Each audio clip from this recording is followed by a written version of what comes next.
talked about that. So let's talk about eyeliner bruising. And you just posted this morning. Yeah.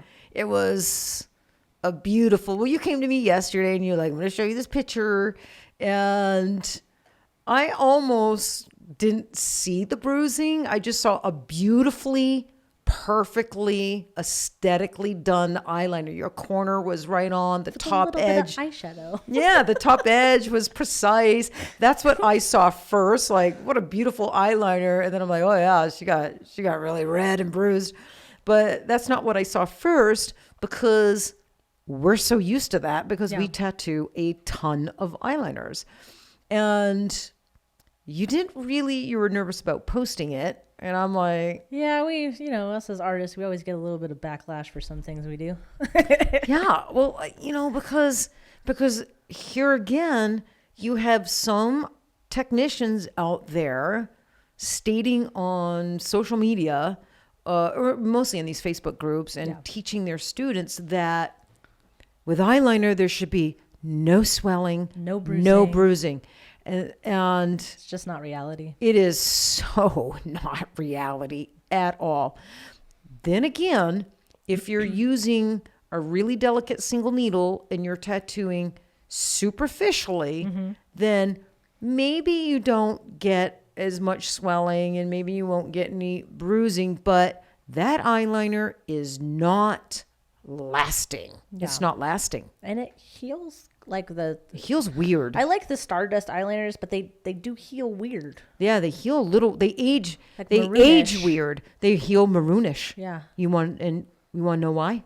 Because it's too shallow. It just flickers off. Yeah, but I've seen probably at least 15 of these Stardust, pixie dust eyeliners. They've come in for removal, and I've had to tell them there's nothing to remove.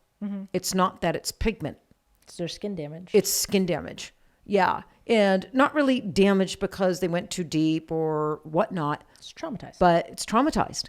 And the eyelids are vascular. Yeah. So just like we talked about the eyebrow, you discolor the skin when you break it open with anything, needles. If you get a scratch, it heals red, pink, whatever.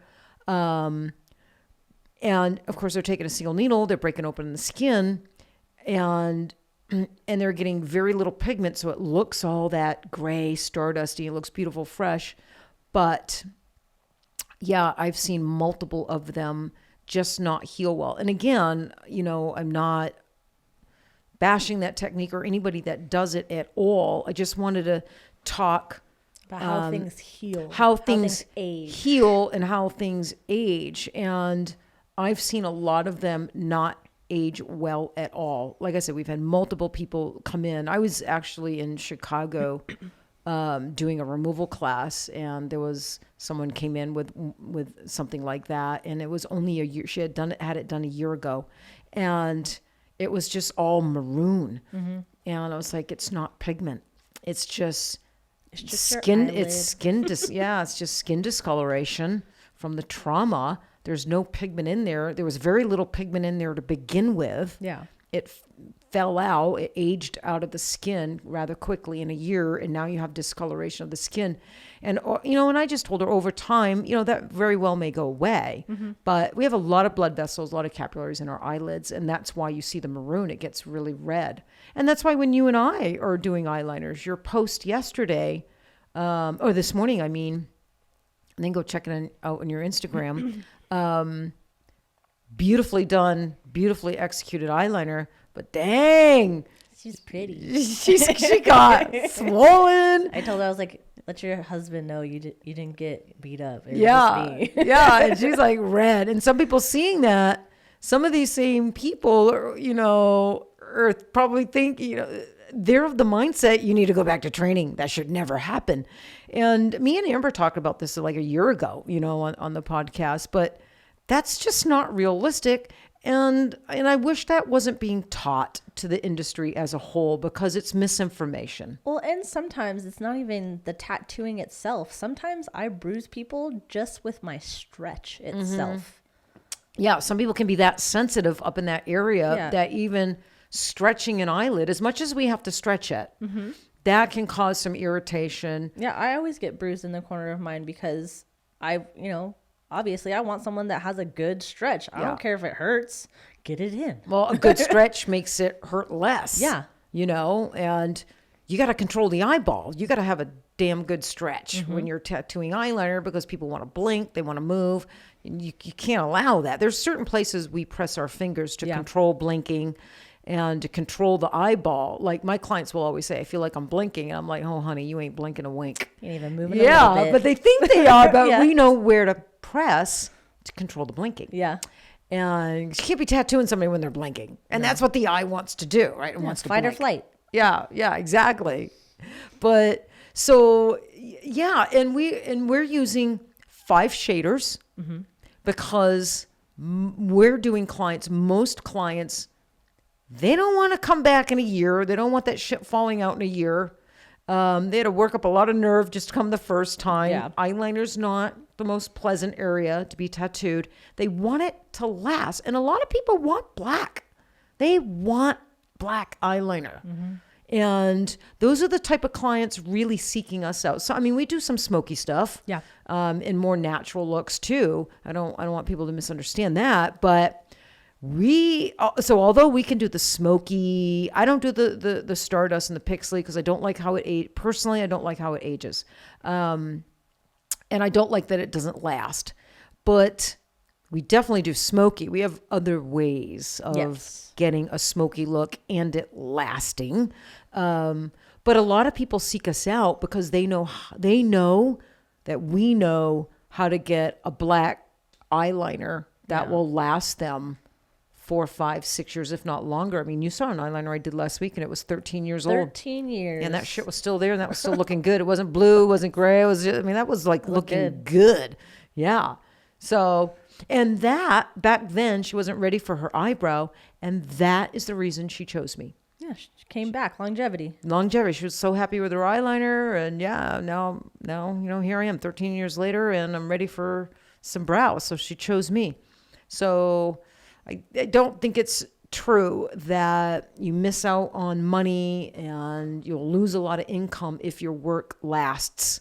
I don't think that's true. I think I think it's the opposite. I think you build a reputation that your work is stellar, your work lasts, and that reputation gets out and the clients seek you out for that reason. Word of mouth is the strongest recommendation you can get, man. Ain't that the truth? That's the truth. Yeah. I have people, their clients are like, oh, I told all my friends about you. I told my family in different states. They're coming down and all that stuff. Well, it's like body tattooing. I mean, look at the shit on your neck. Yeah. Not that it's shit, but if you had to go back once a year. No. I still have another appointment and no, I'll wait. I know,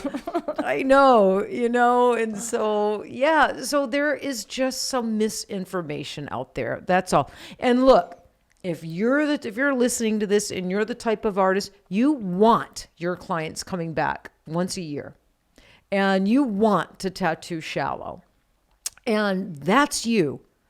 That's okay. Because, you, boo-boo. That's exactly right. Do you. Do you. But we are getting inundated with messages on, is that true? And there's just a lot of conversation now about, I was having this conversation with like Shay Daniels. So I think people now are starting to understand if you go too shallow, the work doesn't last, clients become very disappointed. And I think most artists, they do want their work to last a reasonable amount of time because that's the dang truth. Your clients become disappointed, I think. And no one wants to deal with a disappointed client. And I think most people want to do what makes their clients happy because that's your bread and butter. Well, I mean, that's my goal, to make my clients happy. Yeah. But we've had a lot of clients leave artists that are working superficially, that are, they're having to go back too often, even though the shape was good and they liked them. We're seeing a lot of people come to us because they want it to last longer. I have clients come to me and tell me that, their previous artist didn't use any numbing either. And I was like, why? Do they hate you? Well, okay, so let's talk about that. So there's been some, posts about that there's this, I don't think it's a trend, because who the hell wants to work without anesthetics? Not many people. That sounds and I think horrible. It's horrible. And the clients want you to use it. What's one of the first things almost Are you going to numb me? Yes. Almost all the clients. Can you put extra numbing on me? Yes. Can I come in with numbing before? Yeah. If they weren't extra before us, now they're extra. Yeah. Right? That new word, extra, right? Yeah. I'm hip on the new lingo. I think extra's a little old, but it's a little old. I'm just getting caught up to extra.